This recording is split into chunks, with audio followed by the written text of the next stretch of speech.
Should Christians go to Yeah. war? We're looking at the early Christian attitude to war.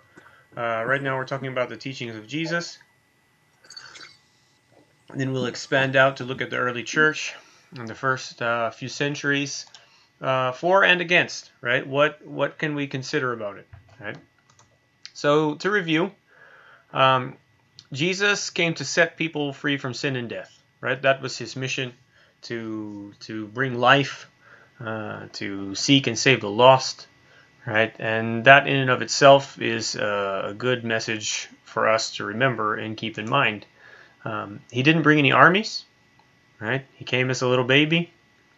He grew up as a poor man, um, died as a poor man, but that's he changed the world, right? He didn't use force.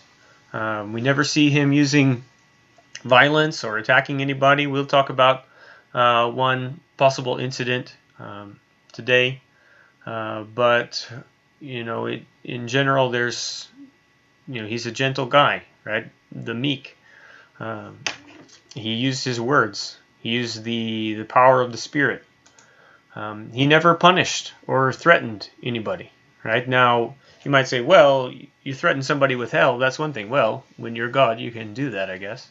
And he does have a role, as we'll see, as the judge um, in eternity, right? But when it comes to his life on the earth, um, we don't see him doing that at all. And he taught about love and peace and mercy. These are the things that he taught his disciples to live by, right? He died meekly and quietly as a sacrifice for sin. Um, that sums up his life pretty much. But on the other hand, he taught about loyalty, he taught about justice, he taught about submission to authority. And so sometimes these create questions about how are we supposed to act when it comes to the government, right? What are our, responsibilities as a citizen versus our responsibilities as a Christian? Are they any different, right? How do we balance our desire to be like Christ and our obligation to society, right? So we'll talk about some of those kinds of things, in the question time and as we go through, and in some of the quotations that we get through. But that's what we're trying to figure out in this class, right? Should we go to war or should we not? Is there something else that we're supposed to do instead, maybe? Now, last time we talked about a lot of the Sermon on the Mount, right? And the Sermon on the Mount has a number of very hard teachings, right, that govern the life of a Christian. We saw very near the beginning, after the Beatitudes, which are about meekness and persecution. We saw he strengthens this command of do not murder, and he gives us a warning that even anger, even name calling, calling someone a fool or empty head or raka, whatever it is there, that puts you in danger of hell, right? That puts you in danger of judgment. So if, just those violent outbursts of thought can do that, right? How much more actual violence, right? He replaces the rule about eye for an eye, tooth for a tooth, with do not resist one who is evil. We didn't talk about it explicitly last time, but I was doing some more research, and this word enthistemi, which is used there for stand against, almost every time it's used in the Septuagint, it's used in a military context, right? Them standing against their enemies, or their enemies standing against them, right? Sometimes it's used for, standing against God, that you can't do it, right? No one can stand against God. But it almost always indicates a violent resistance, right? Now, in the New Testament, it's true that context is not there, right? It's often, we couldn't stand against his words or his spirit, his arguments, right? When Stephen is speaking, his enemies cannot stand against him, right? Though they were able to violently kill him, right? But it is also used in the passage of the armor of God, right? We've got the breastplate of righteousness, the helmet of salvation, the shield of faith. We've got all these things. And it says those are there so that you can stand against the evil day, right? And Peter and James both mention standing against the devil. Resist the devil and he will flee from you. Right? So when Jesus says, do not resist the evil one in Matthew chapter 5, he's talking about something a little different than Peter and James later on. Right? It's a different kind of resistance. Right? So we know we're supposed to actively stand against things with our will and with our spirit and with our words. That is good, right? Fighting against evil that way. But what is Jesus talking about? He's talking about something different, right? He's talking about violent resistance against evil. It's not what we're supposed to do. He goes on to say, whoever strikes you on the right cheek, right? Whoever strikes you on the cheek, turn to him the other also, right? I was doing a little looking at this. The word in Greek, siagona, the word for cheek, it's the word for jawbone, right? Now, I mean, your cheek is here over your jaw, but you could just as easily translate Luke 6:29 as whoever hits you in the jaw, right? That's got a different connotation than someone slapping you in the face, right? Someone just comes up and sucker punches you in the face. Well, that's a little different than just a backhanded slap, as some people want to translate it. But when we really consider this passage, right, even if it is an insult, right, someone says, "Oh, you've insulted them. You slapped them with the back of your hand." That's just about shame, right? And we're not supposed to retaliate. But think about the culture of Israel, right? Israel is an Oriental culture. It's an honor-shame culture, right? It's even worse to insult someone than it is to hurt them, right? And if you think about, the history of things, how many times does an insult, devolve into violence, right?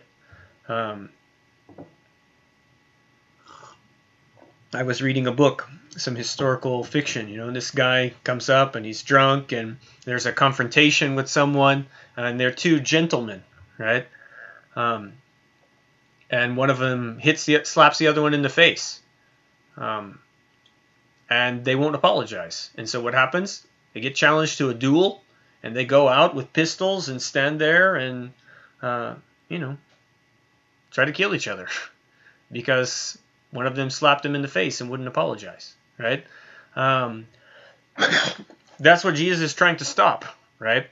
However you interpret this Luke chapter 6 or Matthew chapter 5, that's what Jesus is trying to stop. He's trying to stop things escalating into violence.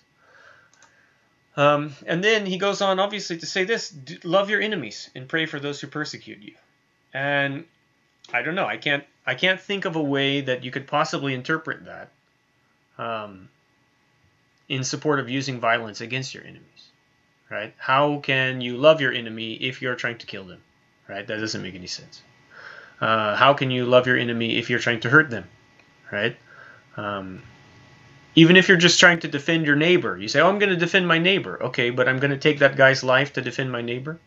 And a lot of times people say, "Oh, well, you don't have to take his life. You can do a lot of things." Oh, yeah, but are you going to do that? Or are you just going to accidentally kill him, right? Or purposely kill him? That's what ends up happening, right? It's very hard to simply just incapacitate someone, without doing them any harm, without risking their life. That's very difficult in the moment. And so we have to ask, maybe we're supposed to do something different, right? Jesus is telling us we need to love our enemies, pray for those who persecute you. What's the most obvious way to follow that command? Another thing is that Jesus said his kingdom is not of this world, right? He even said, otherwise my servants would fight so that I won't be handed over to the Jews. He wouldn't let his servants fight because this is not their kingdom. This is not our kingdom. We looked, he didn't use violence. He didn't use force. He didn't bring armies to advance his kingdom in any way, right? He just came in as a poor man with the Spirit of God, right? And he taught other men this message that we're telling right now. Love your enemies. And that changed the world, right? That's the message that spread throughout the Roman Empire and changed the world. The world's been full of violent people ever since the very beginning. I mean, Cain murdered Abel, right? But Jesus is different because he's leading us away from violence. And we can see that in the story of Peter, right? Jesus told Peter, put your sword back in its place, right? Put your sword away. All who take the sword die by the sword, right? So he wouldn't allow Peter to defend the group, wouldn't allow Peter to defend him. And the interesting thing is, if you look at the history, that is the only documented incident of a Christian using violence for the first 150 years of Christianity. Maybe further, maybe 200 years. That's something, don't you think? That for a century and a half, we have absolutely no records of any Christians using any kind of violence at all, even though they were the most persecuted people on the planet. What kind of example is that for us? What does that tell us about these teachings of Jesus? Have we interpreted it properly in this first section where, this Jesus came to change things, right? We got to think about that. But we do have to consider some other things. So let's consider some other teachings of Jesus. Some considerations that apparently legitimize warfare for Christians, right? On first glance, at least, these are the arguments. Number one, this statement where Jesus says, whoever forces you to go with him 1 mile, you go with him 2, right? Now, the objection here, right, is that this is forces, right? This is a term for requirement of service by the state, right? Jesus is saying if the state requires you to do something, then you need to comply with that demand, even if it's military service, right? And you can kind of combine this over with Romans chapter 13, right? Submit to every human authority, all the governing authorities. They're instituted by God, right? They have God's authority to do those things and to punish evildoers. People like to put these two together and say, okay, that's why we serve in the military, because the government requires us to do this, requires us to serve our country. Okay, maybe you could do that. But first of all, what if it's not a requirement, right? Can you volunteer, right? If there's not a draft, I mean, it's one thing if the people come by and, drag you down and put you in a Navy ship or and send you out to sea. You don't have much choice in the matter, right? Now, you still have a choice in how you're going to deal with that. But, it's quite another thing to volunteer, but that's a different question. But when we actually analyze this passage, right, the technical term here for forces, it's angaros or angareo. And that is, it originally referred to the postal system of the Persian Empire, right? It's a messenger, a mounted courier. It's not a soldier. It's not a recruitment officer or anything like that. This is, being put into general forced labor or service, right? We see the example of Simon of Cyrene, right? This word is used of him when he is forced to carry Jesus's cross, right, up to the thing. That's not a military thing. He's just carrying a piece of wood, right? And you have to remember that in this context, what we saw last time, right, Jews were exempt from service in the Roman army. They could not be forced to serve as soldiers. The Roman army didn't want them, right, because they didn't worship their gods. So that wouldn't even apply to military service in any way, right? This is Jesus saying, if someone comes along and forces you to do this, basically, if a Roman soldier says, hey, you come haul this load for me, right? Carry my backpack, we're going over here. Well, you go with him 2 miles, right? Not to do harm, but to ease his burden, right? To go above and beyond in not resisting evil, right? Not fighting against it. Don't fight the guy off, right? Carry his burden for him, right? So that's one thing that, maybe from a certain point of view, it sounds like Jesus is authorizing serving in the military, but it doesn't have to do with the military at all. The other one is that people will say, well, Jesus didn't mention disapproval of serving in the military, right? He talked to some guys, centurions and soldiers, and he doesn't tell them you need to get out of the army, right? So if it was so bad for a Christian to serve in the army, he would have told them not to serve. But so we We have to wonder about that, right? This centurion that comes to get his servant healed, Jesus doesn't question his occupation. He even commends his faith, right? I've never seen faith like this in all of Israel, right? This is a unique guy, right? This is a special guy. And that's true. While Jesus does compliment him, right? This is at best an argument from silence, right? We're saying, well, we don't have anything written down that Jesus said. Well, Jesus taught for 3 years, right?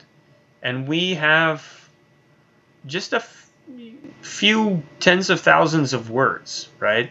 I mean, if you sat down and read the whole Gospel of Matthew, right, how long would it take, right? An hour, 2 hours, right? So you have about 2 hours of the words of Jesus from 3 years of his life, right? There's a whole lot of things that we don't know what Jesus said, right? He taught things. We don't know what he said to this guy, right? We don't know if he convinced him not to serve in the military sometime later, or if his disciples did, or if he said something. We don't know. It's an argument from silence, right? And so that's not a very powerful argument. Jesus had lots of private conversations that we have no record of, right? So we have to be careful about that. And also we have to consider that those guys were Gentiles, right? They're foreigners. They're not his disciples. I mean, they came to him for healing, but people came to him from all over for healing, right? A lot of them weren't interested in a lot of what he had to say, right? And when you actually read all of the Gospels and you look at the Gospel of Luke, the centurion wasn't even there. He had sent a servant to talk to Jesus because he said, Jesus, I'm not even worthy to have you come to me, right? So Jesus didn't even actually meet the guy. So would Jesus tell a servant, oh, by the way, he's going to be healed, but you tell him to stop being a soldier? That doesn't make much sense, right? So that's not a very good argument. It's not anything that would overturn, I think, what we already saw of what Jesus teaches. But this one comes up a lot. Jesus expelled the traders from the temple courts, right? You look at John chapter 2. Jesus comes in, they're buying and selling, right? And this is often used as the one time that Jesus set aside his nonviolent principles. He made a whip out of cords and he starts swinging it around and yelling and hitting people, right? That's the idea. But again, we have to look carefully at the passage, right? This is John chapter 2. The whip of cords is only mentioned in the Gospel of John, right? There's the cleansing of the temple is mentioned in multiple Gospels, right? And if you look carefully, it seems that there's two. One in the Gospel of John at the beginning of his ministry, right? And then a second one at the end of his ministry, right? That last week on Monday when he comes in to clean out the temple. And they're different things. He says different things. He does different things. The response of the people is different. So, but when we look carefully at what it says, John chapter 2, verse 15, it says, making a whip of cords, he drove all out of the temple, the sheep and the cattle. It doesn't talk about people, right? He didn't drive all the people out of the temple, right? It's fine for the people to be in the temple. He drove the cattle out of the temple, right? Stop making my Father's house a marketplace. This is not the place to be buying and selling, right? Get these doves out of here. I'm going to flip these tables over to get rid of your money changers. They were doing things there they weren't supposed to do. The grammar there just shows it was used on the sheep and the cattle. It doesn't talk about people at all, right? And then there's the word, right? Jesus cast them all out of the temple. He drove them all out. So someone say, oh, you Jesus, you get the idea of like Jesus grabbing a guy and throwing him out of the temple, right? Ekbalo. But the problem is that word ekbalo gets used a lot of different ways. It gets used for Jesus being cast out into the wilderness. It's used for Jesus expelling the mourners from Jairus' house. It's used for God sending his workers into the vineyard. It's used for a man getting a splinter out of his eye. It's used for a house owner bringing things out of his storeroom. It's used for a man taking money out from a purse. It's used for a shepherd sending sheep out of his fold. So clearly this is not a violent word necessarily, right? It just means to throw something out, right? To pull. It can be gentle, it can be soft, right? So there's no violence inherent in this word ekabalo, right? So when Jesus comes out, um, he cleanses the temple, right? All he needs to do is issue this authoritative command: get out of here. Stop doing this, right? Stop turning my father's house into a marketplace, right? And later on, he's going to say, similarly, uh, it said, my father's house would be a house of prayer for all nations, but you turned it into a den of robbers, right? That's the second time. But again, there's no violence. And even if we were to say, oh, well, Jesus maybe he did swing the whip at somebody, right? Well, he didn't wound or kill anybody for sure, right? I think we would have heard about that, right? If Jesus had bloodied anybody or killed them in this process. But that's not what happened, right? He just got them to stop the bad thing that they were doing in a very powerful way, right? But not a violent way. There's no indication of that in the actual text. That's something that people want to try to read in because they want an excuse to get away from all the hard things that Jesus said, right? But we can't do that. Another thing Jesus talked about is wars of the future, right? Jesus talked about wars coming in the future. You'll hear of wars, rumors of wars, right? Nation will rise against nation, kingdom against kingdom, right? Does that mean that his people are going to be involved in those, right? He talks about the coming destruction of Jerusalem, right? The temple. Violent things are going to happen. Bad things are going to happen, right? Jesus is predicted it that one stone is not going to be left on another in Jerusalem, that it's all going to be torn down, right? He's talking about the violent overthrow of the city of Jerusalem. But there's also a lot of parables, right? And stories about kings destroying evildoers, masters punishing slaves with various levels of violence, right? I remember the story of I think it's the Minas, where the guy goes away on a journey. He's going to go check on his kingdom or something, and he leaves everyone with one mina. And then when he comes back, because the people there, they don't want him to be king, and so he comes back and he collects the money from the servants, and one of them has 10, and one of them has 5, and one of them only has 1. He didn't do any work. So that slave gets thrown out into the darkness with the weeping and gnashing of teeth. And then what does the guy say? He says, now bring those people that didn't want me king before them and kill them in my presence. Now that's very violent, right? I'm not going to deny that, right? That's a very violent parable, right? We can't get around that. But the question is, who's doing the violence, and what is the context, right? What is that violence indicating? Is that indicating that Jesus' servants are going to go out and, take over the world, with an army and put down the forces of evil with violence, right? Or is that talking about the end of time? Is that talking about an apocalyptic future? Or is that talking about the judgment, where Jesus is going to cast the evil into the lake of fire, right? So there's a clear understanding here by Jesus that God sometimes uses, he punishes sin with very great severity, right? I mean, that's undeniable. Jesus believed that, right? That's what we see throughout the Old Testament.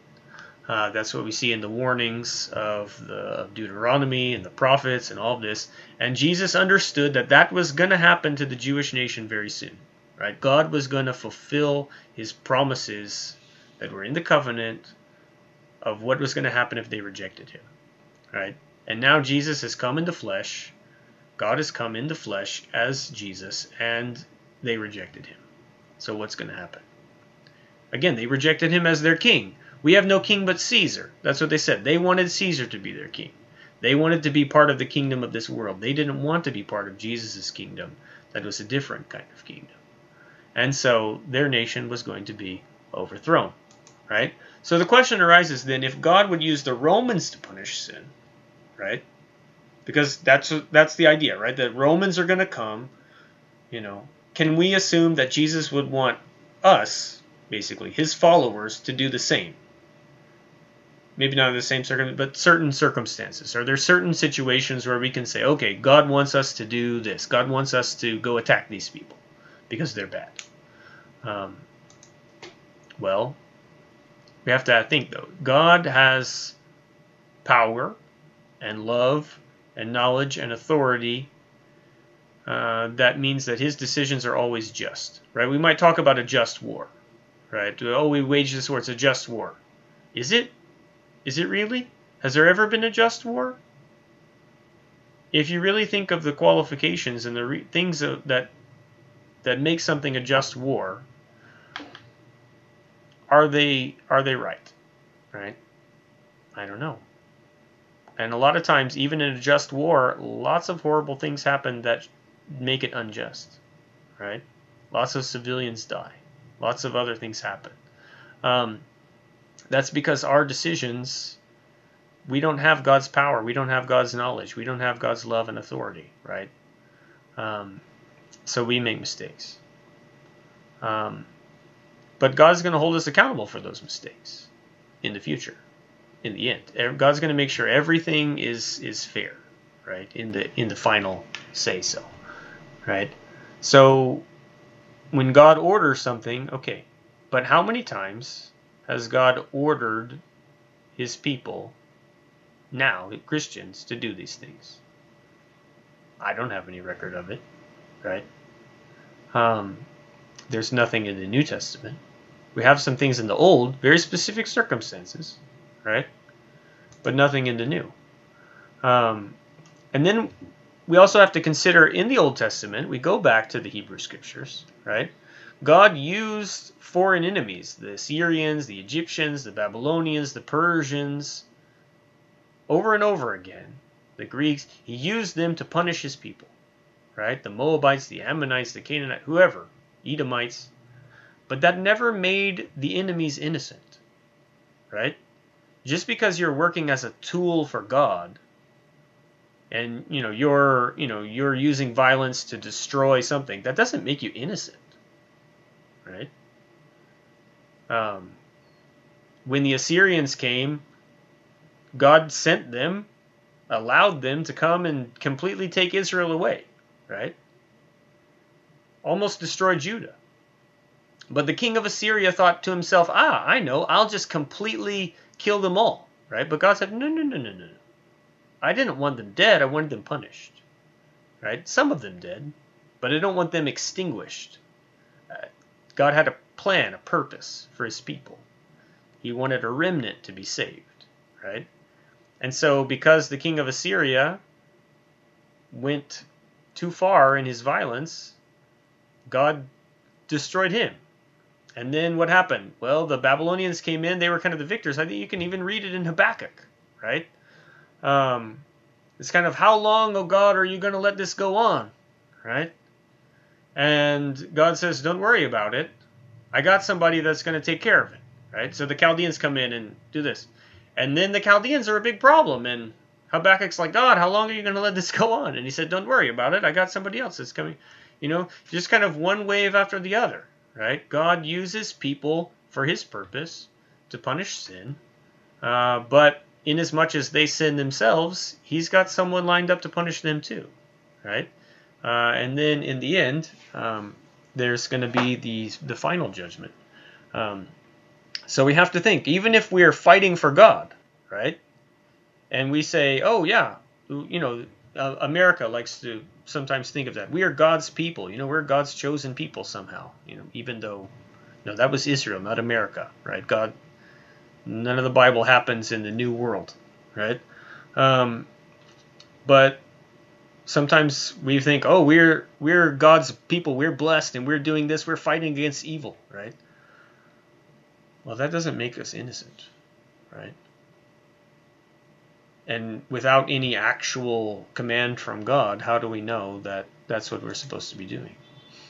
And there's another thought that while Jesus is talking about all these wars, he's talking about all these other nations, right?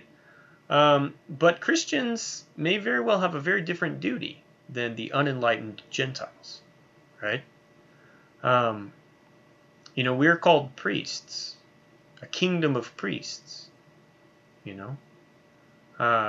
We're children of God. Are we supposed to live a different life? Are we supposed to have a different function, right? Are we supposed to be involved in these worldly battles? Or are we supposed to be fighting a spiritual battle, right? Will one distract us from the other, right? That's an important question. And then we have to remember that, remember we're talking about Jesus' parables, right? And these wars that are happening in the parables and these stories.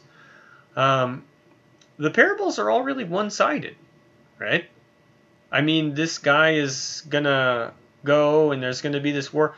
They're not mentioning God's love on the other side, right? I mean, it kind of mentions the guy that got the 10 minas. He gets rewarded, okay. But it's only showing the one aspect of the situation, right? It's trying to make us think about the judgment. It's trying to teach us about that. It's trying to warn us against idleness and rejecting God, right? But we know that that's not all that God is, right? God is also loving, and he has a different plan, and he has a purpose for his people in a certain way, right? And when we think about what Jesus asks us to do, you look, like we said, in the Sermon on the Mount, you look in Luke chapter 6, 7, you look in all throughout the Gospels and the New Testament, what are we asked to imitate about God? Are we ever asked to imitate the punitive side, right? The punishing side, or is it always the gentle side? That says Gentile side, that should be gentle side. We're called to love, to forgive, right? To entrust all these things to God who judges justly, right?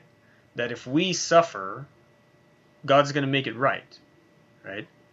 There's no place in the entire New Testament that says anything about taking retribution for yourself except not to do it, right? So why would we get the idea that we can do that, right? Where does that come from? That's a good question.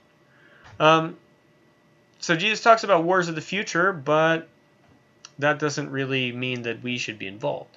He gives some illustrative allusions to war, right? There's this metaphor of the discipleship, right? He talks about the cost of discipleship. It's like if two kings are going to war. You got a guy with 10,000 soldiers coming out, and this guy says, well, can I beat him?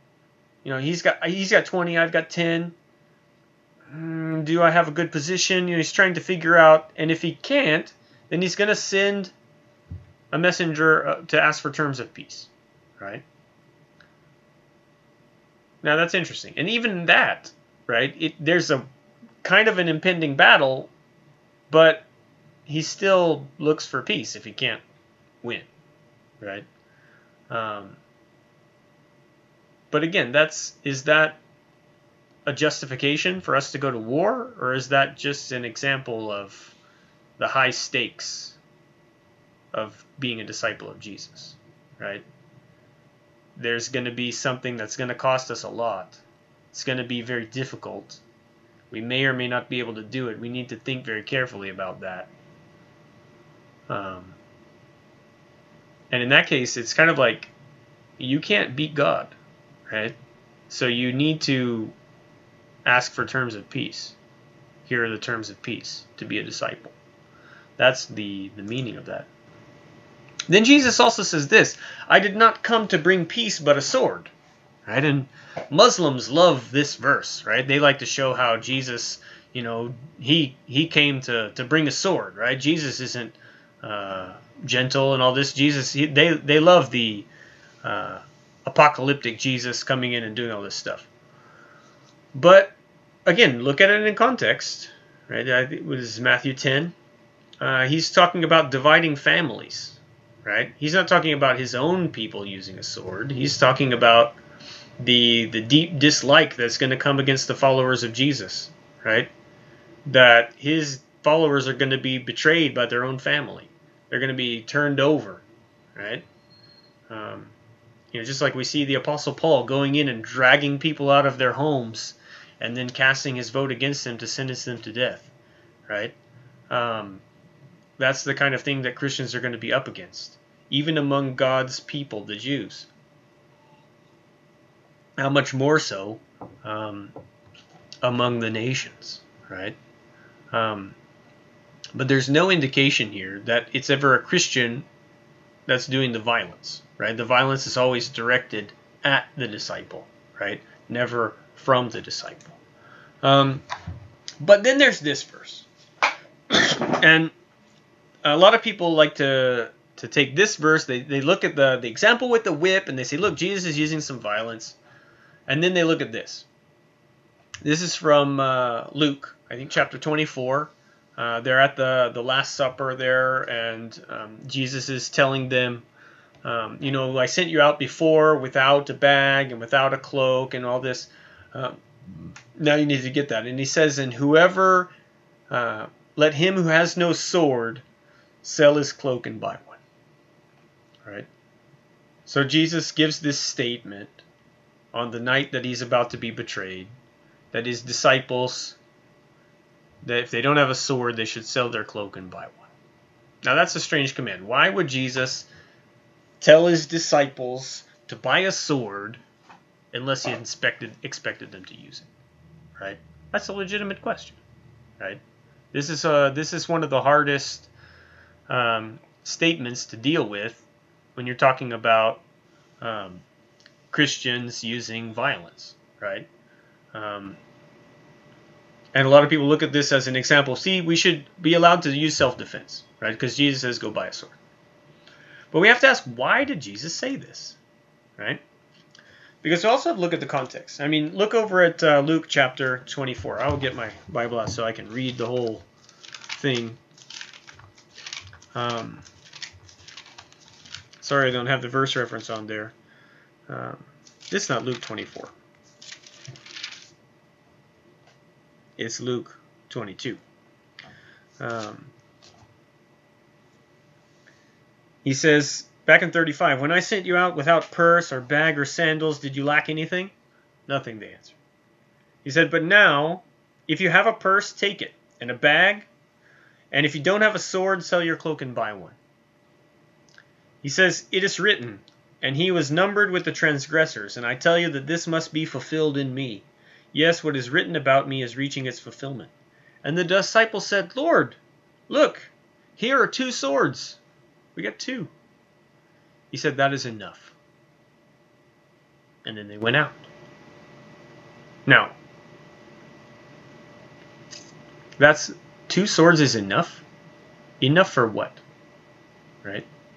Is 2 swords enough to arm 12 men?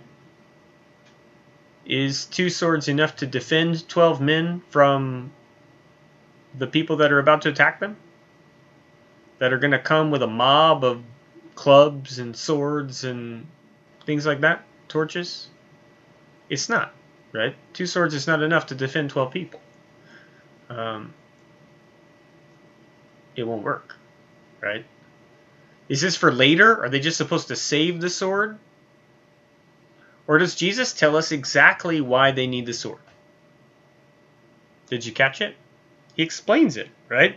Sell your cloak and buy a sword.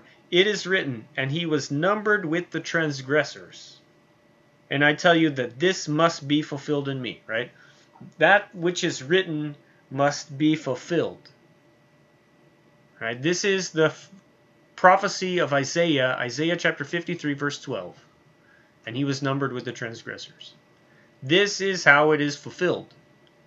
When they go into that garden, and the people come to arrest Jesus, and Judas comes to betray him, right? Peter is going to take one of those 2 swords and attack the servant of the high priest, right? that's going to make them the lawless, the transgressors, right? Because Peter has just attacked an innocent man, right? I mean, think about it. Peter just violently grabs a sword and hacks a man's ear off, right? You don't accidentally. I mean, if what are you aiming at? Do you aim at somebody's ear, right? He was trying to chop that guy's head off or cut his arm off or something to cut his ear off, right?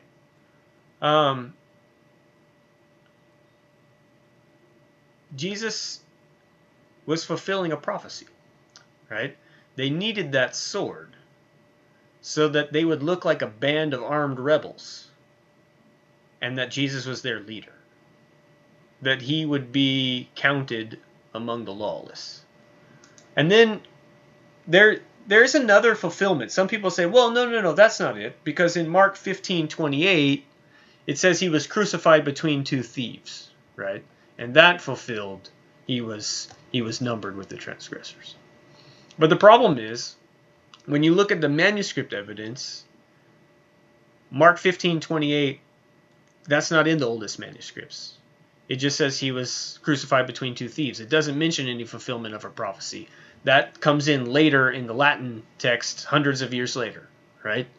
So we have to ask, what's the true fulfillment of that prophecy, right? The true fulfillment is only found here in Luke chapter 22, verse 37. And then, that leads over into when Jesus is arrested in chapter 22, verse 50, where Peter cuts off his right ear, and Jesus answers, no more of this. Stop. Right? And so that's pretty important, right? Because not only does Jesus tell them to get a sword for this specific purpose, when Peter actually uses the sword, Jesus forbids it, right? Because it's done, right? It served its purpose. The sword was to fulfill a prophecy. The moment it was used to attack the servant of the high priest, the prophecy was fulfilled, and Jesus said, put that sword away. If you take the sword, you perish by the sword, right? It's that simple, right? There's no more sword for any Christian, right? That is a one-time deal.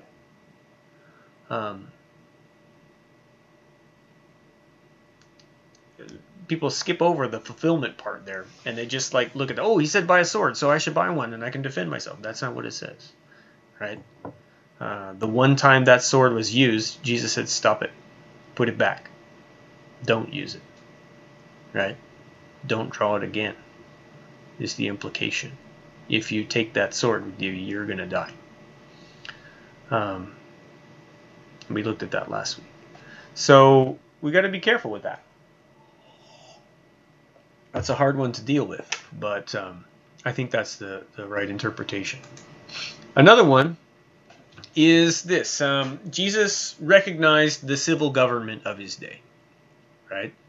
And the government requires a certain level of force, right? Jesus talks about Pilate's authority, right? He says, you have authority from above, right? God is given Pilate authority. He talks about the law of Moses, right? There's very harsh penalties in the law of Moses, death penalties for a lot of things, but he calls it the Word of God, right? So he's got some respect for the law of Moses and the very harsh penalties that it has. He says it really comes from God. He talks about judgment as one of the most important parts of the law, the part that the scribes and Pharisees were neglecting. Now that's kind of interesting, right? He says you tithe your mint, dill, and cumin, right? But you forget about justice or judgment and mercy and faithfulness, the greater parts of the law. So, I mean, the government has a role, right? And that role involves judgment and punishment, right?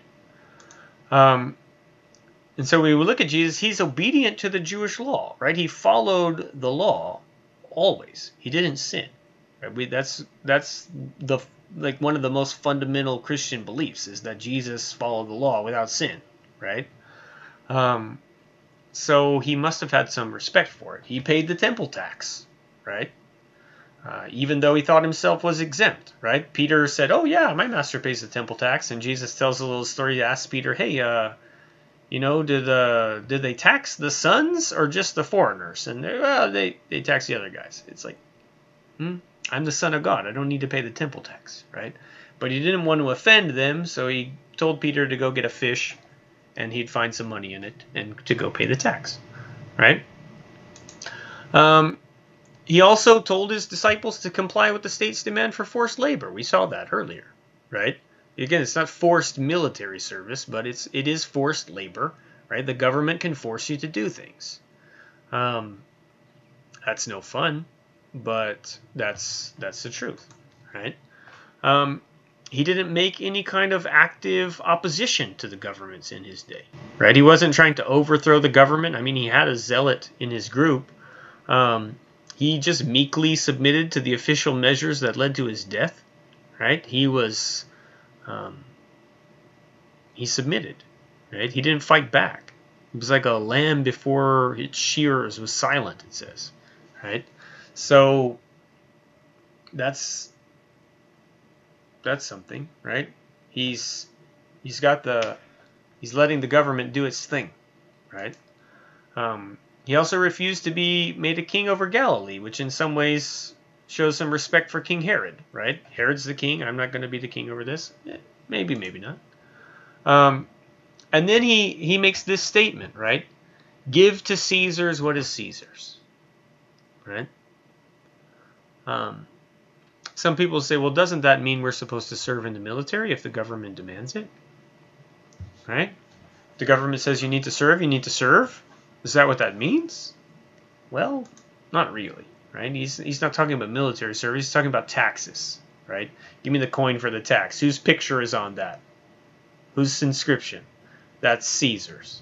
So you give him what belongs to him, and what do you give God? What belongs to God, right? And so there's this idea, right, that to part with your money or your property because of the demand of another person, that doesn't make you responsible for everything that person does, right? If somebody demands money from you and you give it to them, you're not responsible for what they do with it, right? If the government demands taxes and you pay them, you're not responsible for what they do for it. Now, if you vote for them to do that, then that's a different thing, right? But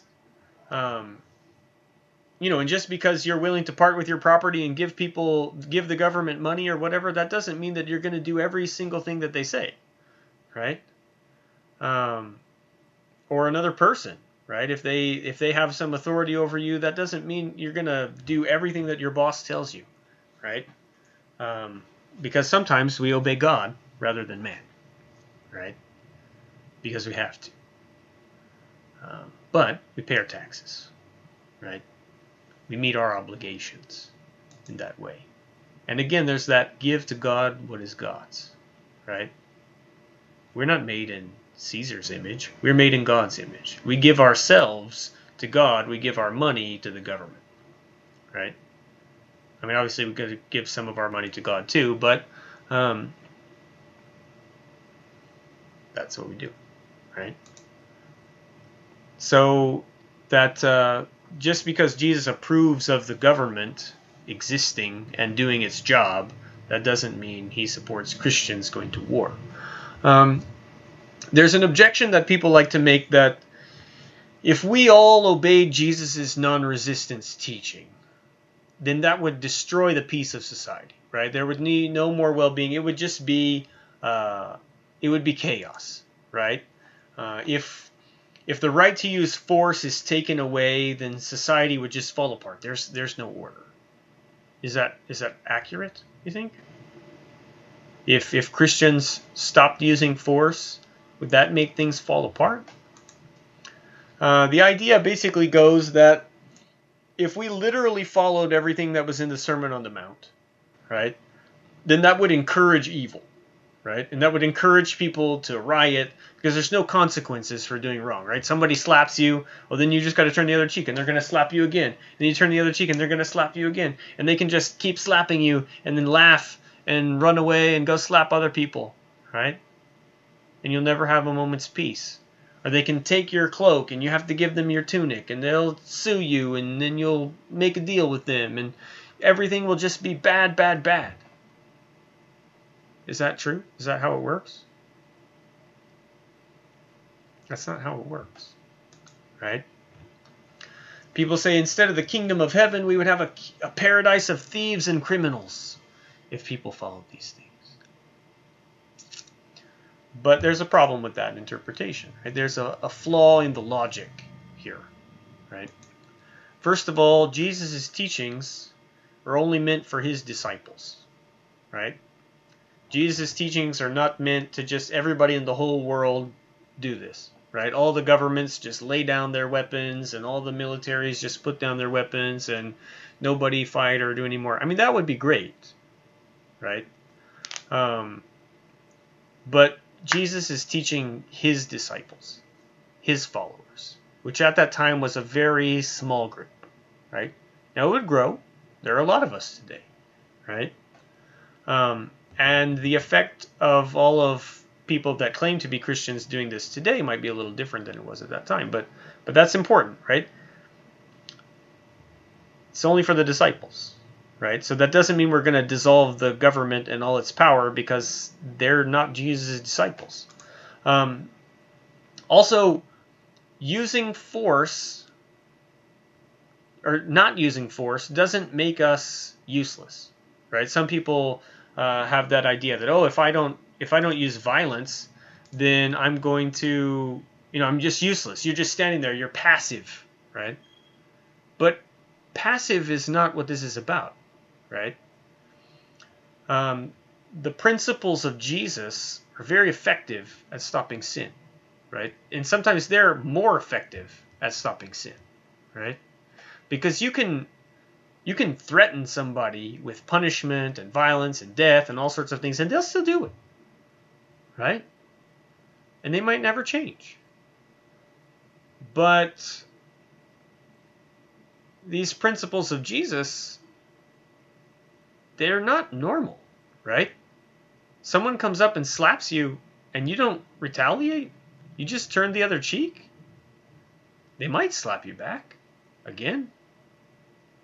But they might stop and think and say, what is going on? Right?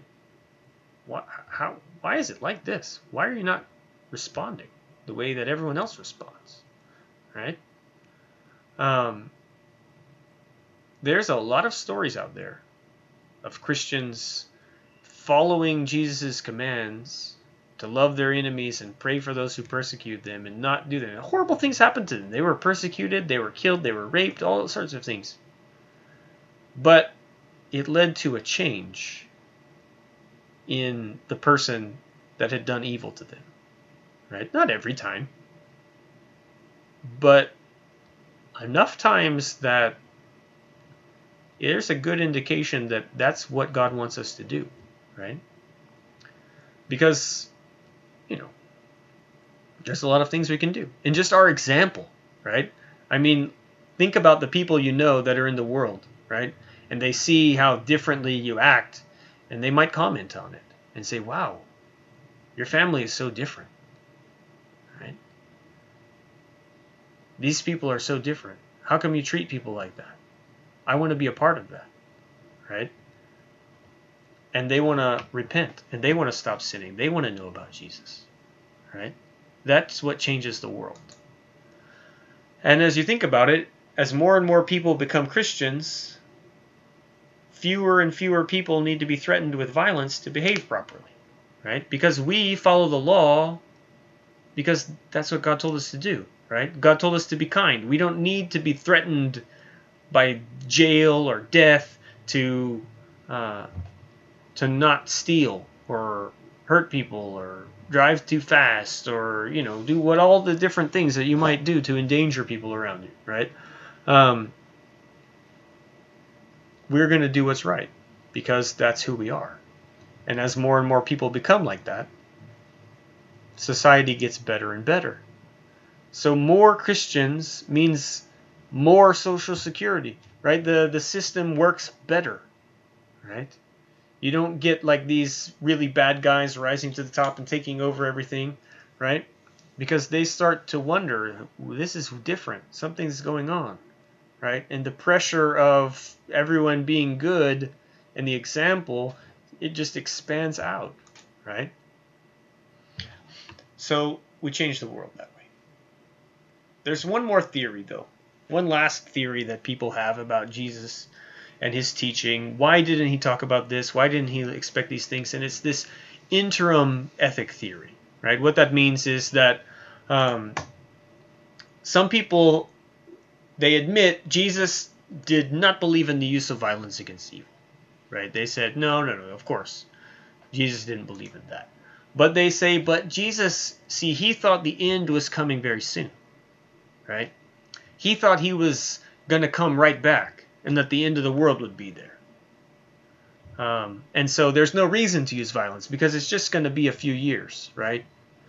That's the idea, right? But then we don't have to follow that example because it's been 2,000 years. Jesus has been taking a long time. We've had to do things a different way, right? Because that way wouldn't have worked for a long time. But this doesn't take into consideration a lot of things. One is that thing we mentioned before, right? That this doesn't take into consideration the hundreds of years of Christians following Jesus' teaching, right? Through all sorts of horrible persecution, just as Jesus told them would take place, right? But there's also this talk of a desire for a national state. Have you ever heard of that? There was a scholar talking about these kinds of things and talking about this idea, and he said, Jesus, yeah, he taught against violence, but we have a desire to have a national state, a Christian nation, right? And Jesus didn't consider that, right? Jesus didn't consider that we would have a Christian nation, right? He didn't think it was going to take that long. But so since we have this Christian nation, Rome or the Philippines or England or whatever nation it is, America, you need the use of force to maintain your nation, right? But that's the problem. Are we supposed to be a Christian nation? I mean, we're the kingdom, right? We're part of the kingdom. But Jesus' kingdom is not part of this world. So if we want a nation in this world like Israel, is that right? Are we supposed to do that? Or are we supposed to be strangers and aliens here? Foreigners, sojourners, waiting for a city that God has made for us.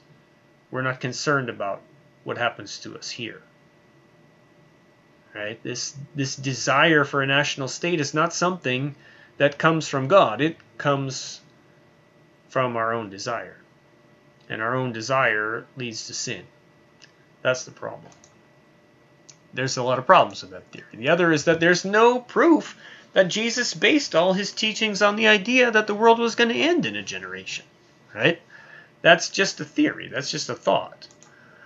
And this desire for a national state, well, it says the motive behind it is this desire. And the idea is that the teaching of Jesus brings us into conflict to social duties which we all wish to cling to. Right? Again, there it is. We want to do this. This is what we want to do.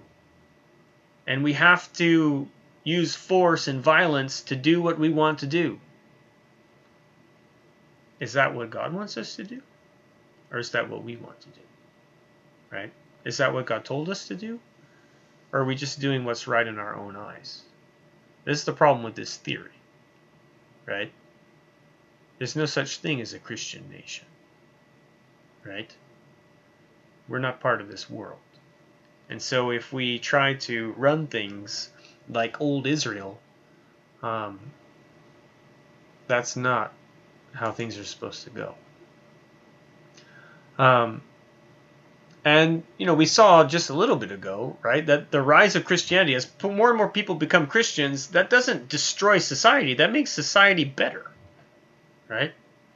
Because there are less and less people killing their children, less and less people killing each other, less and less people stealing and lying and cheating and coveting and everything, right?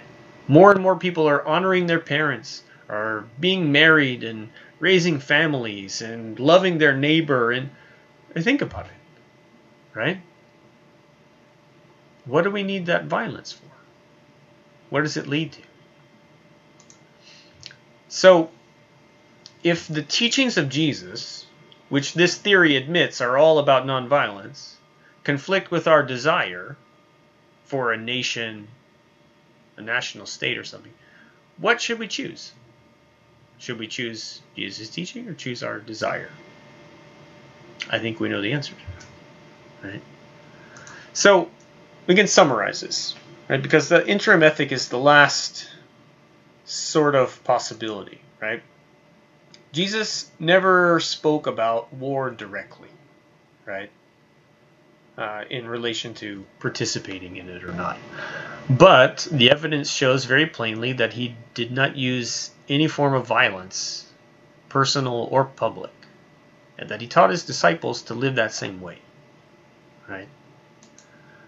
Now we looked at some objections, but they can all be explained, right, without going against that basic understanding of Jesus' teaching, right? He used the whip on the livestock, not on the people, right? The sword that he told them to get was to fulfill a prophecy, and then it was forever forbidden, right? Those are the big ones, right? So if we want to check our conclusions, though, what we can do is we can look at the early church, right? I mean, today, things are all messed up. We all agree that Christianity has gone 100 or 1,000 different ways and has left God far behind in a lot of different places, right? So what if we go back to the earliest writings of the church that we have and see, how did they live, right? How did they understand Jesus' teaching about these things, right? Because they're the closest that we can get to it, right? When we look at Jesus' teaching by itself, it seems pretty solid that we should live without violence, right? But did the early church understand it that way? When did it change to the predominant understanding of the last 1,000 years? Let's look at that in the next coming weeks. But for now, I stop.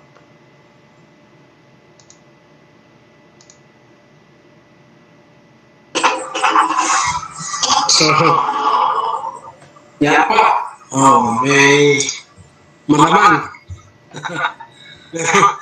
Meron po ba kayong gustong itanong kay Clint? May mga issues ba na gusto niyong linawin? Mga kapatid,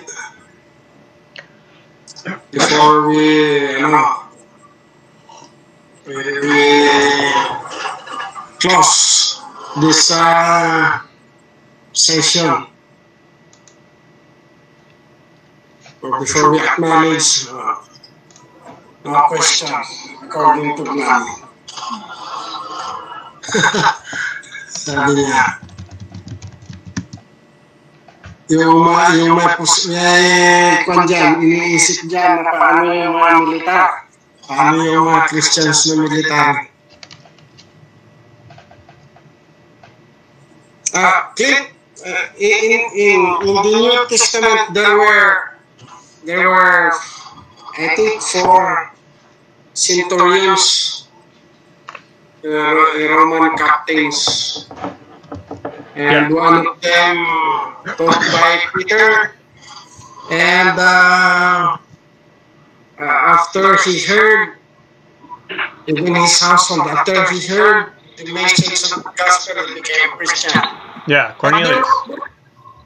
but there was no indication that he stopped being a military man after he was baptized. There's no indication that he continued to be a military man after he was baptized. We don't know what happened to him, right? And even if he stayed in the military, we don't know what his situation was, right? That's the problem. We don't know anything specifically about what happened to that guy or the Philippian jailer. Sergius Paulus, we could talk about him a little bit. He was a proconsul of, maybe not proconsul, but I think it was proconsul of Cyprus. But we don't know much about them, right? They hear the gospel. Cornelius and the jailer are baptized, and then the story moves on. We don't know anything about them. Yeah, and they're underemployed by the Roman government. So we assume that they continued to serve the Roman government. Yeah, as a military. You could assume that, right?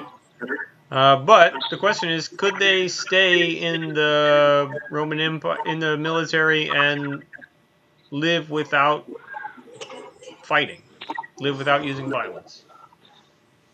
I think it can be. I'm thinking that if a Christian fights in a war, he does so as an agent of his country, not as an individual or on behalf of the church. Well, but can you be an agent of your country? Do you have a country?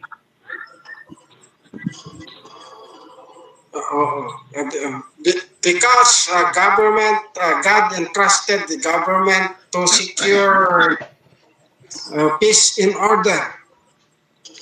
That's true, but he also gave Christians to find a different way of peace and order, right? Yeah. And what about, what if the U.S. and the Philippines went to war?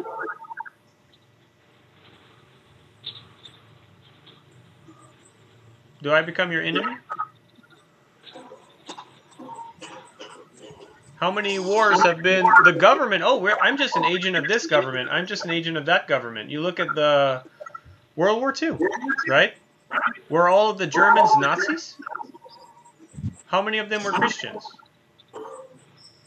How many of the guys in the UK and the US were Christians? But yet they stood there and killed each other.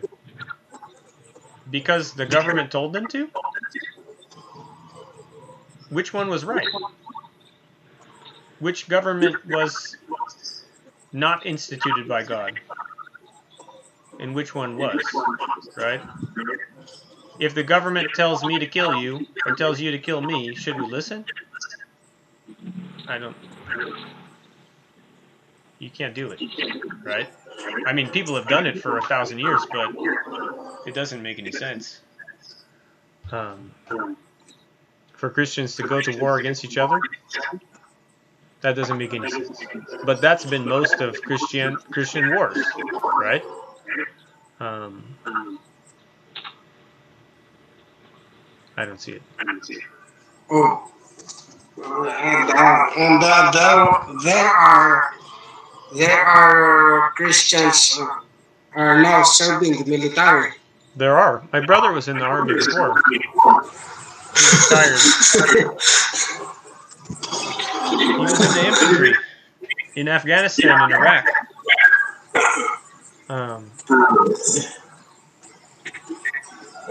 But there's a lot of things. Yeah, here's another one. In Revelation, I think it's in Revelation chapter 6. Okay. That Christ sent two angels to make war. I don't know if that is the... Oh, the messengers? I don't know if that is the exact... Let's see. It's Revelation chapter 6, I think.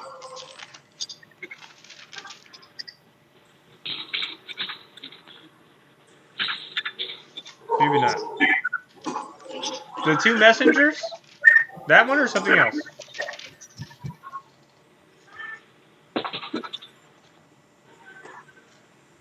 Let me see.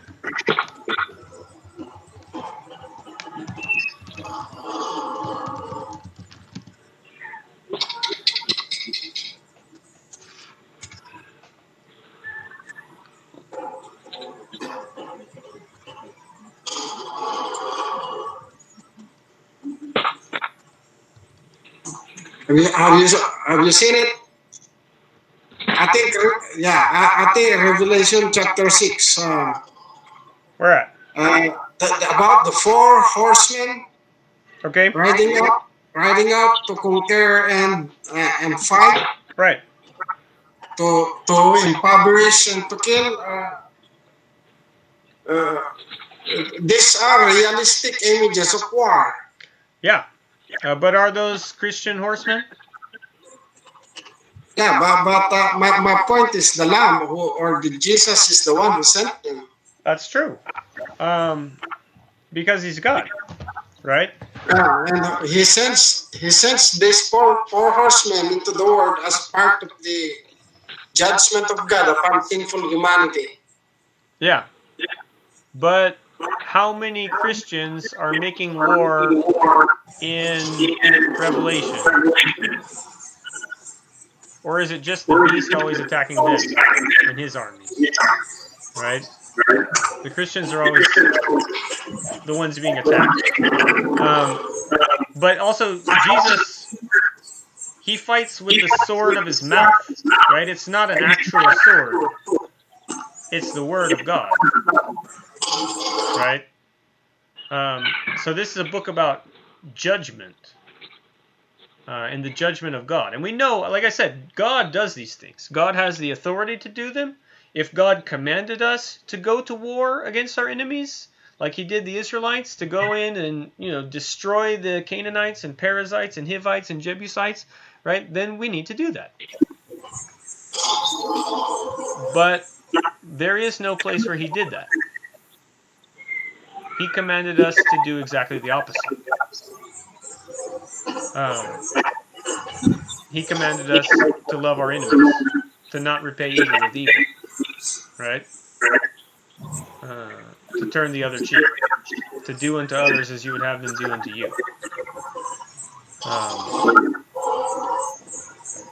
There is no command for us to do those things, and it's you look in a military, and we'll get into this as we go through the early examples of the church.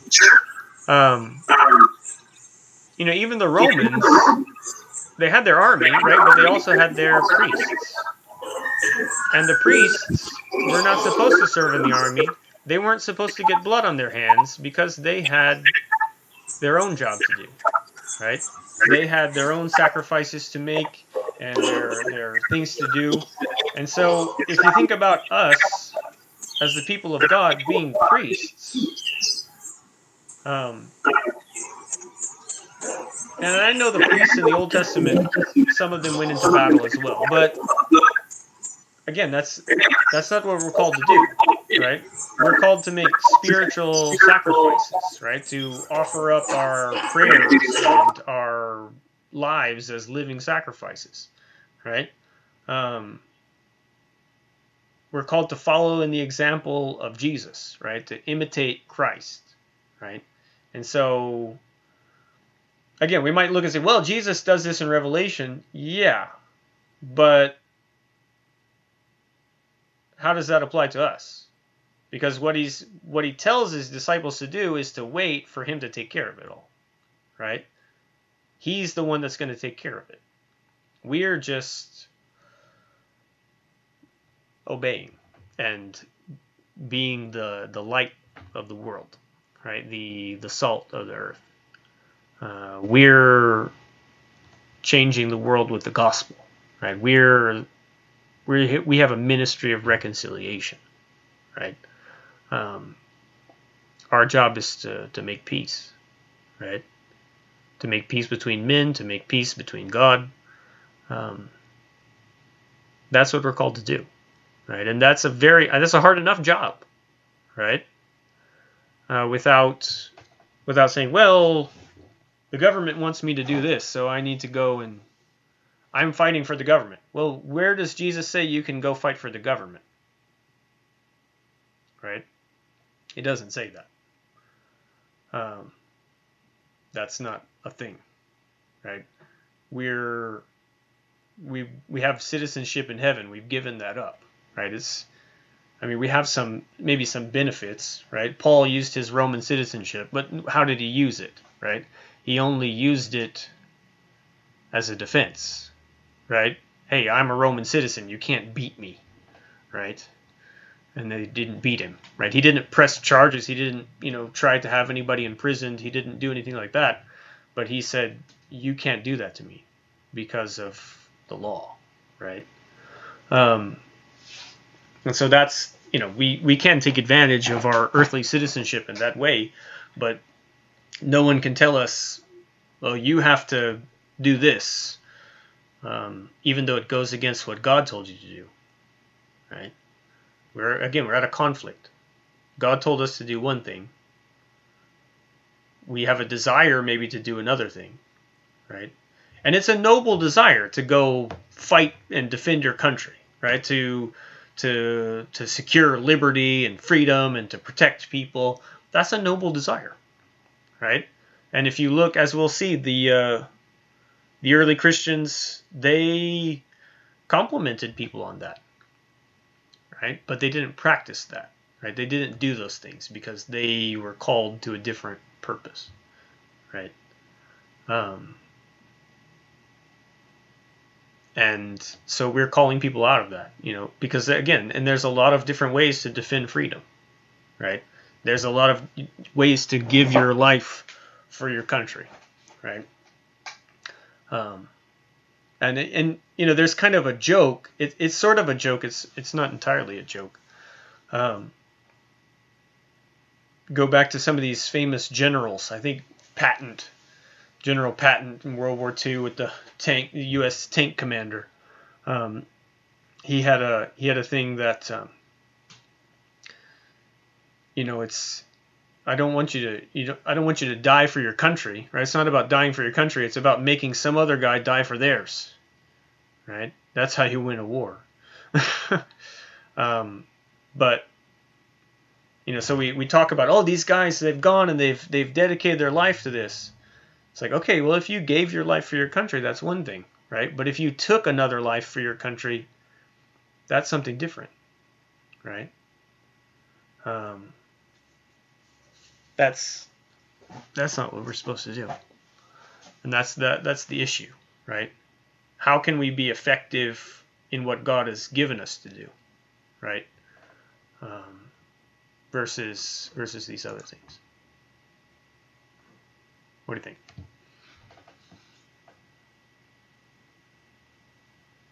I think you're muted, Edward.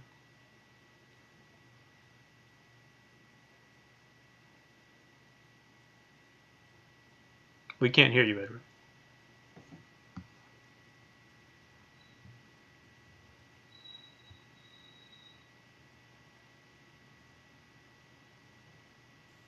On my Brad. Yes. If you have to say something or ask Clint and nahihiya po kayong magsalita, you can use the chat box. I-chat natin. And then,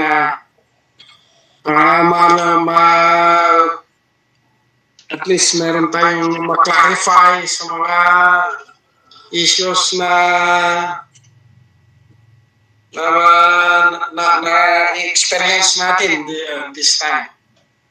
There are brothers that are now serving in the military, so let's consider them. Right? Meron pa ba kayo? Sometimes, Brother Pete, it's very hard to what do you call this? To put ourselves in a situation just like if someone attacks your mother, attacks by a criminal, Yeah. So, do you let the criminal harm your mother in front of you? That's sometimes it's very hard to think. Yeah, we can get to that. We can talk about that a bit later. Um, I mean, I guess we could kind of talk about it now, but there's a story I was reading earlier. There's a book called Fight uh, by Preston Sprinkle, I think is his name. Is that his name? Just a second. Yeah. Um, put it there in the chat. Um, he describes he talks about Jesus. He's not wanting just us being passive and not doing anything. He calls it non-violent hyperactivity and stubborn love. Right. So we're active and we're loving, and he tells this very difficult story of a lady named Emily Klotz, who was kidnapped. Um, it says she was out jogging one day when a man grabbed her, filled her face with pepper spray, and stuffed her into the trunk of his car. This is my worst fear, she thought. It's happening to me right now. The car rumbled along. Emily started to sing some old hymns that she remembered from church when she was a kid. The sound must have agitated the driver because he turned up the radio to drown out his conviction. An hour later, the man opened the trunk, and Emily tried to escape. I was able to scratch his face, but he grabbed me and threw me to the ground. He pinned me to the ground. I looked at him, and I said, "Are you working for the devil?" He looked at me funny and said, "No." And I said, "Well, God is with me." She was tossed back in the trunk, driven for another 45 minutes. Then the man parked, dragged Emily out, brought her into a house, tied her up to a bar, and brutally raped her. And the author says, even as I describe Emily's experience, anger wells up inside of me. If there's ever a time to find a place for violent retaliation and vengeance, this is it.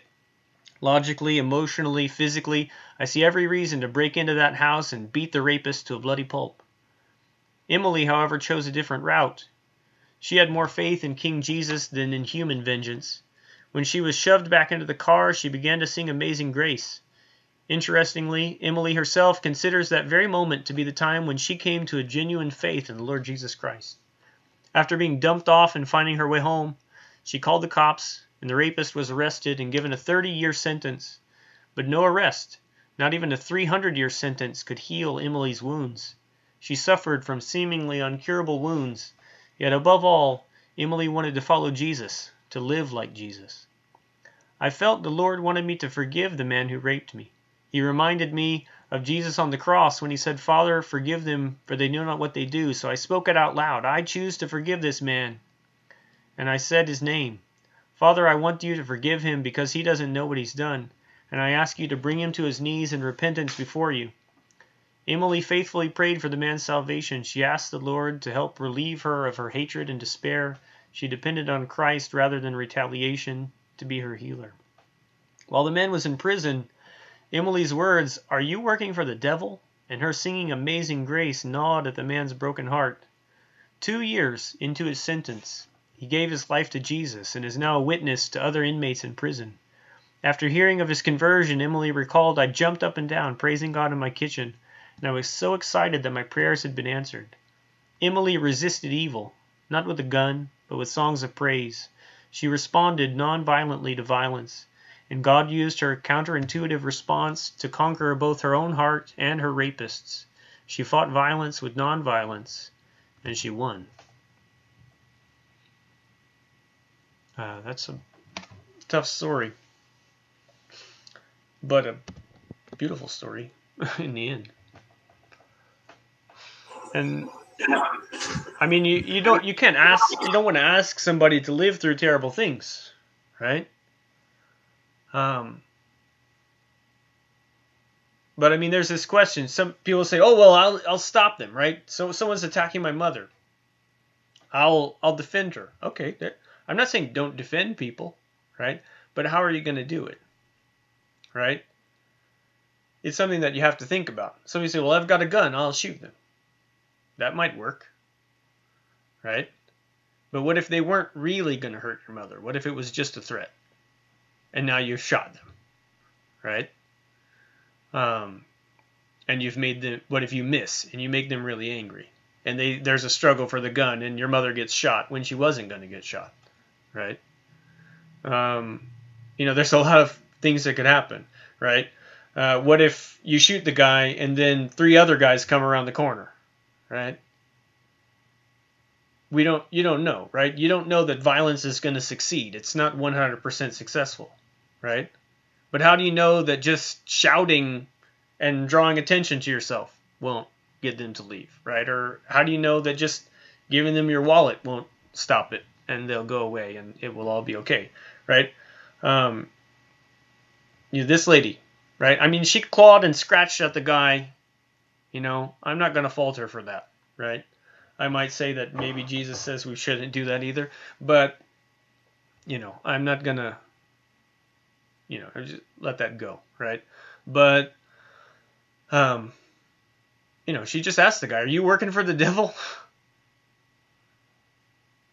Some people say, just start shouting in the name of Jesus, get out of here, right? You don't know if is it going to work or not, right? They might think you're crazy and just be like, who's this crazy person? Get out of here, right? We don't know, right? I mean, you go back and you look through all the stories in the Old Testament. I mean, a lot of times bad things happen to people. People get killed, people die. But other times, a whole army comes to get somebody, and what do? Right? Elisha prays, and the whole army is blinded. And he says, hey, come this way. And he leads them all to the town, to Samaria, and then God opens their eyes, and they all drop their weapons, and then the king is like, hey, should we kill them? And he says, no. Would you kill people that you captured? Just feed them and send them home. Right? That's in the Old Testament too. So what should we do? Right? The world expects us to fight back. Right?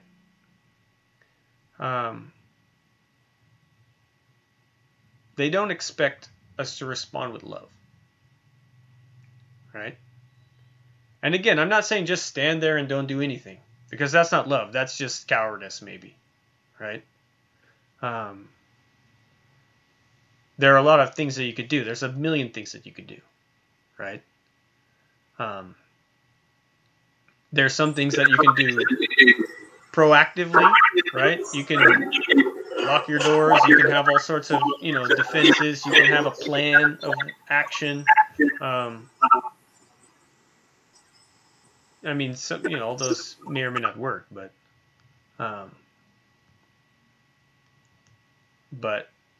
that's what's important. Think about, what does Jesus actually want us to do, right? What does he tell us to do? How should we fulfill that, right? And then how best to do that. There's a question here from Ruben. Can we use our beautiful bolo to defend ourselves or our family from terrorists? I would not do that. That's a sword, pretty much. If you take the sword, you'll perish by the sword. It might work, but that's not what God wants you to do. That's what I would say. Now, that's going to require some thought about, well, what am I going to do? Right? How am I going to deal with this situation? Right? We need to think about those things. Right? We need to be able to share with people about, what should I do in this situation? What can I, am I depending on God, or am I depending on this? Am I depending on scaring somebody away? I don't know. It's sad. And there's an example in the States. The Churches of Christ, we don't have instrumental music, right? But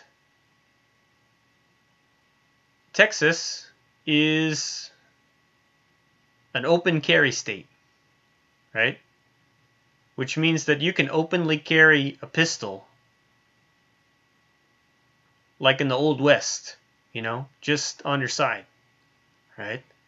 So you could be in a church with a pistol strapped on your side, and half the church or most of the church wouldn't have a problem with it. But if you brought in a guitar, oh, that's bad, right? And so I have to wonder, what are our priorities in the right place? If we're saying that it's okay for us to, carry around deadly weapons to shoot people, but we can't have a guitar. I'm not saying we should have a guitar, right? This is kind of the, you tithe your mint and your dill and your cumin, but you don't do this, right? We've picked up on some, issues of worship over here that are kind of important, but we've kind of forgotten about the basic underlying foundation of Christianity that was very well known in the early church, right? So if we're going to go back to what the early church was like, as we'll see in the next couple of weeks, it's going to look different than what it has looked like for the last 1,000 years, with Christian nations going to war against each other, holy wars, all sorts of things. It's not easy. And I don't. If there's somebody in there, people that are in the military or anything, this is not an insult to them, right? They've given their life to do something very noble, right, and sacrificed a lot. I can understand that. I don't want to tarnish anybody's reputation or anything like that. And this yesterday was Memorial Day in the United States, remembering the sacrifice of all the people that gave their lives. But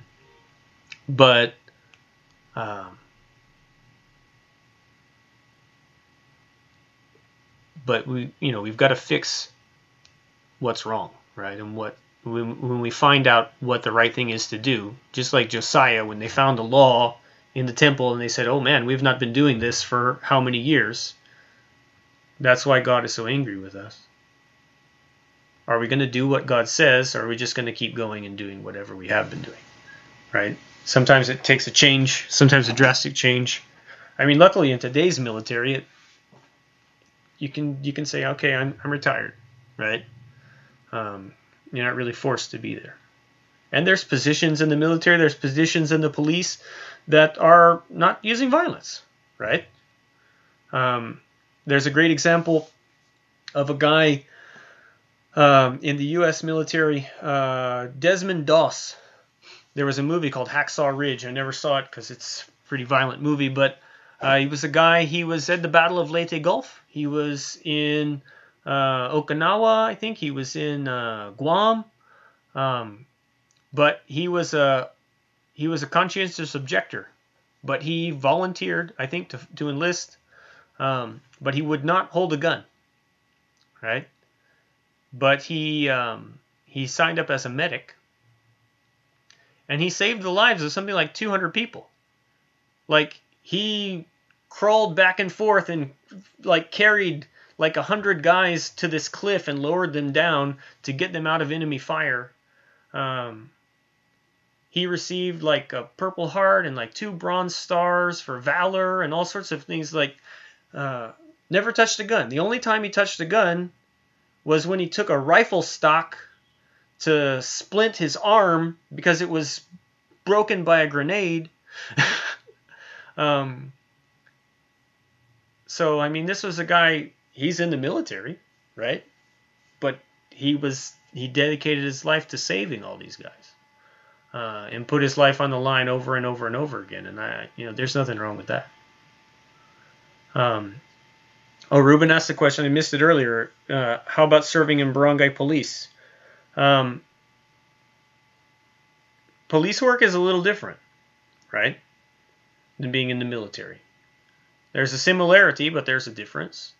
In Roman times, and again, this maybe goes back to your question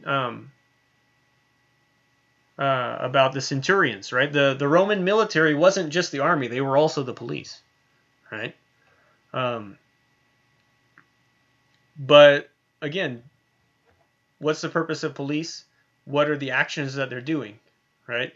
Can you be a police officer and not get involved in a violent confrontation? Of course, right? And different police forces are going to work different ways, right? I mean, you look in the U.S. and some of these guys have got SWAT and camo and tactical gear and riot gear and all this stuff, you know. But then you go somewhere like the UK, right? In London, a lot of the police officers, they don't even have weapons. They don't even have a gun, right? They have a whistle, right? Their job is to they stop crime with a whistle, and so policing can be very there's a lot of different options there, right? And we can get maybe into some more of the specifics of that as we go through, but things like investigating crimes and just helping people, responding to different situations. A lot of situations are kind of domestic. You don't necessarily have to use violence in those situations. A lot of times violence maybe is not the best response. A lot of police units are starting to train more and more in de-escalation tactics, right? You don't want to get in a violent confrontation with the criminal, right? Now, sometimes you might be forced into one, but then, that's your question, right? What's your response as a Christian? We've got to honestly look at what Jesus says and how can we fulfill that, right? So if you can live that, if you can fulfill the things that Jesus says in your job, in your work as a police officer or what have you, then great. But as we'll see, we'll see some related things talking about serving as judges and magistrates and in the military. We'll see the early church's opinion on those things in the next few weeks.